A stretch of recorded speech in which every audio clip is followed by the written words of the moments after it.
21 अप्रैल 1978 Kumar cinema Delhi. Chandni Chowk में electrical market की gate से सटा कुमार सिनेमा उन दिनों भी कोई बड़ा या खास थिएटर नहीं था और ना ही इसकी गिनती दिल्ली के ए ग्रेड सिनेमा घरों में होती थी। उन दिनों दिल्ली में बड़े बैनर की फिल्में रीगल, प्लाजा, मोती, नॉवेल्टी, रिट्स जैसे नामी सिनेमा घरों में रिलीज होती थीं और चांदनी चौक के आसपास यानी पुरानी दिल्ली में भी डिलाइट, गोलचा, फिल्मिस्तान जैसे कई बेहतर सिनेमा घर थे। ऐसे में कुमार सिनेमा के ऊपर लगा ये पोस्टर अपने आप में पर्दे के पीछे की कहानी बयां कर रहा था। अमिताभ तब तक बड़ा चेहरा तो बन चुके थे, लेकिन बाकी चेहरे घिसे पिटे ही थे। फिल्म मेकर रमेश बहल पहली बार कोई फिल्म डायरेक्ट कर रहे थे और अगर उन्होंने ये फिल्म 1975 में शोले के रिलीज होने से पहले ही साइन नहीं कर ली होती तो शायद उन्हें अमिताभ बच्चन भी हाथ नहीं लगते। नीतू सिंह और राखी के बावजूद रेखा को एक गाने में गेस्ट अपीयरेंस दी गई ताकि फिल्म में कुछ स्टार वैल्यू ऐड हो सके।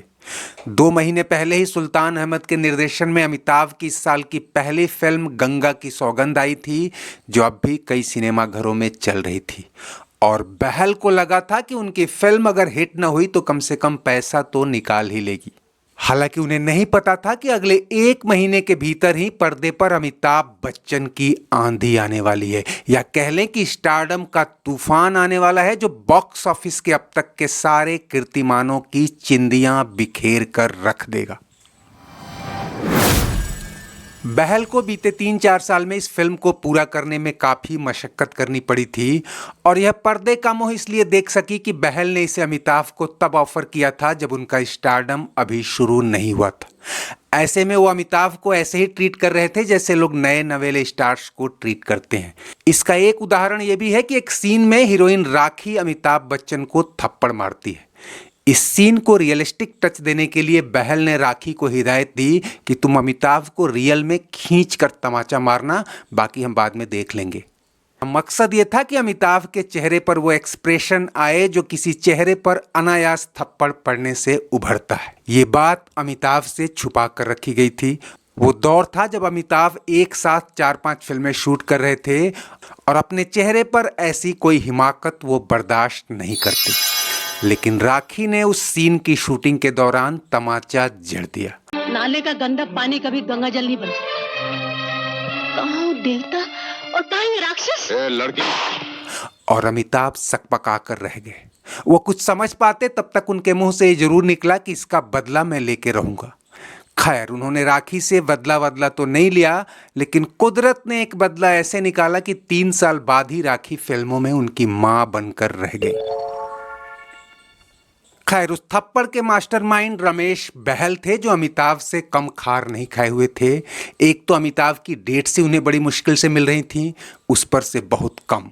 एक समय जब पूरी टीम फिल्म की शूटिंग के लिए कश्मीर पहुंच गई तब अमिताभ उस वक्त एक शो के सिलसिले में अमेरिका में थे और तय समय पर नहीं आ पाए। तब तक सभी कलाकारों और क्रू मेंबर्स ने 10 दिनों तक कश्मीर में अमिताभ का इंतजार किया और जब वो आए तब जाकर शूटिंग शुरू हुई।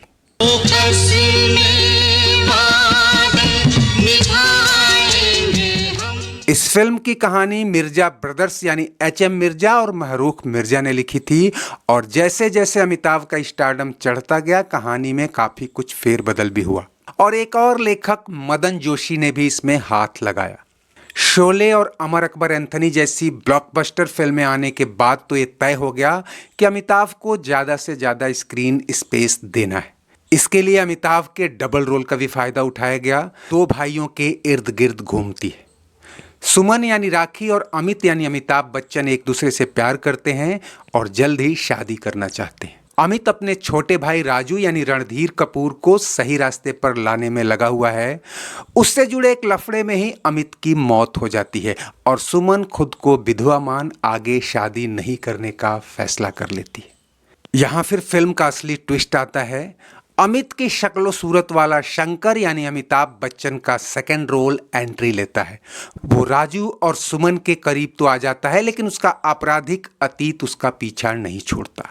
हीरे की तस्करी में शंकर से मजबूरन मदद लेने के लिए सुमन का अपहरण कर लिया जाता है, लेकिन शंकर राजू की मदद से सुमन को बचाता है। राजू की मंगेतर के तौर पर नीतू सिंह और मेन विलेन के रूप में अमजद खान तो थे ही, इस गाने में रेखा भी नजर आई।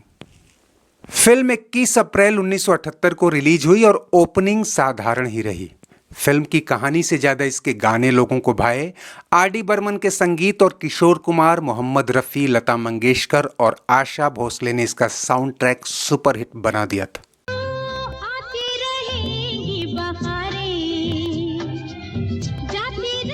अगले ही हफ्ते यानी 28 अप्रैल को अमिताभ बच्चन की एक और फिल्म आई, बेशरम। इसे देवेन वर्मा ने बनाया था और यह फिल्म भी अमिताभ के बुरे या शुरू के दिनों में साइन कराई गई थी। तब तक जंजीर भी रिलीज नहीं हुई थी और आगे पैसे की तंगी, कई अन्य वजहों से वर्मा इस फिल्म को आगे नहीं खींच पाए। खैर, जैसे तैसे बनाई गई एक बेहतरीन फिल्म अपनी एक्सपेरिमेंटल स्टोरी और ट्रीटमेंट की भेंट चढ़ गई। लेकिन उसके अगले हफ्ते यानी 5 मई को आई फिल्म त्रिशूल ने बॉक्स ऑफिस की हवा बदल दी। दिलचस्प बात यह है कि इसके निर्माता गुलशन राय भी इस फिल्म के फ्लॉप होने के डर से इसे रिलीज नहीं कर रहे थे और लगातार चौथे हफ्ते यानी 12 मई 1978 को आई फिल्म डॉन को भी पहले हफ्ते में कोई खास रिस्पांस नहीं मिला।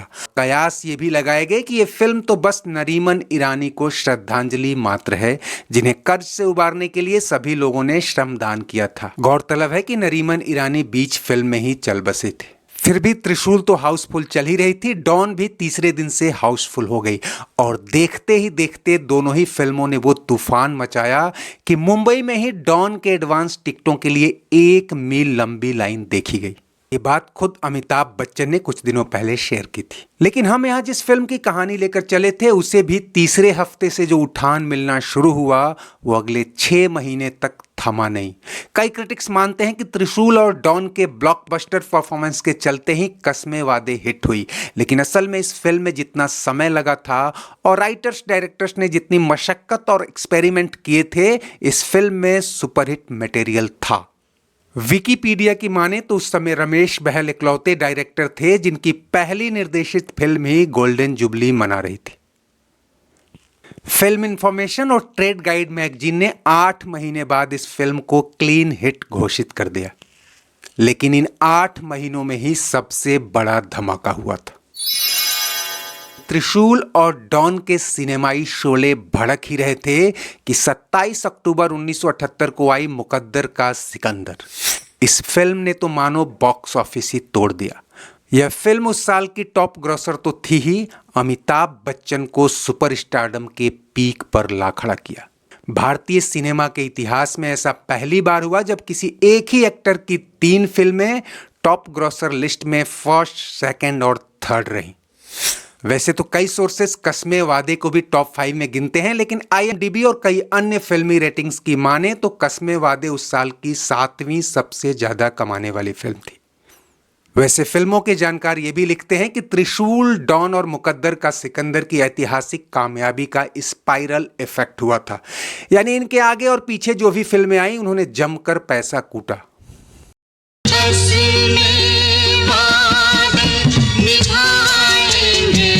वीडियो लाइक और शेयर कर लीजिए और चैनल अगर अभी तक सब्सक्राइब नहीं किया है तो वो भी कर लीजिए। शुक्रिया, नमस्ते, आभार।